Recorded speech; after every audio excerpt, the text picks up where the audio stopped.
गोपाळकाल्यासाठी अवघे काहीच दिवस शिल्लक राहिली असून गोविंदा पथकांचा सराव अंतिम टप्प्यात येऊन पोहोचलाय।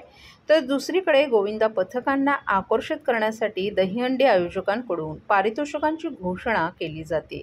मुंबईप्रमाणे ठाणे शहरातही मोठ्या उत्साहात दहीहंडी उत्सव पार पडतो। या उत्सवात ठाण्यासह मुंबईतील गोविंदा पथक देखील सहभागी होत असतात। यंदा ठाण्यातील मानाच्या हंडीसाठी लाखोंच्या पारितोषिकांची घोषणा करण्यात आली आहे। ठाणे शहरातील टेंभी परिसरात धर्मवीर आनंद दिघे यांनी दहीहंडी उत्सव सुरू केला। त्यांनी या साहसी उत्सवांना एका उंचीवर नेऊन ठेवले। तेव्हापासून टेंभी येथील धर्मवीर आनंद दिघे यांची दहीहंडी ही मानाची हंडी मानली जाते। प्रत्येक गोविंदा पथकाची ही दहीहंडी फोडण्याची इच्छा असते, त्यामुळे प्रत्येक गोविंदा पथक या हंडीला सलामी का होईना देऊन जातात।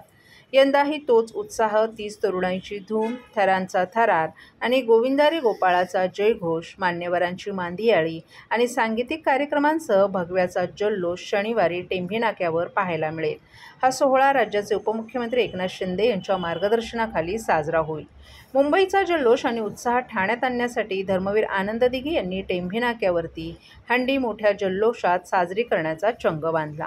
धर्मवीर आनंद दिघे यांच्यानंतर विद्यमान उपमुख्यमंत्री एकनाथ शिंदे यांनी ही परंपरा कायम ठेवत या महोत्सवाला एक वेगळं वलय निर्माण करून दिले। टेंभी नाक्यावरच्या हंडीत बक्षिसांबरोबरच त्याच दिवशी जाहीर केलेली बक्षिसं रोख स्वरूपात देण्यात येऊ लागली। खास मराठमोळा साज, दिमागदार सोहळा आणि आकर्षक बक्षिसं यामुळे ठाण्यातील ही परंपरा असलेली हंडी ठाण्याची मानाची हंडी म्हणून ओळखली जात आहे। हा दिमागदार सोहळा साजरा करताना ठाणे आणि मुंबईतील गोविंदा पथकांकरिता प्रत्येकी रोख बक्षिसं तसंच आकर्षक चषक देण्यात येणार आहेत। या हंडीसाठी जाहीर करण्यात आलेलं बक्षीस हे मानवी शक्ती असलेल्या थरांकरिता आहे, असं आयोजकांनी सांगितलं। या दहीहंडी महोत्सव यशस्वी करण्याकरिता खासदार डॉ. श्रीकांत शिंदे, हेमंत पवार, टेंभी मित्रमंडळाचे माजी नगरसेवक सुधीर कोकाटे, विभाग प्रमुख कमलेश चव्हाण, सर्व शिवसेनेचे पदाधिकारी, टेंभी मित्रमंडळाचे पदाधिकारी आदी विशेष प्रयत्न करीत असल्याचंही शिवसेना ठाणे जिल्हाप्रमुख खासदार नरेश म्हस्के यांनी नमूद केले।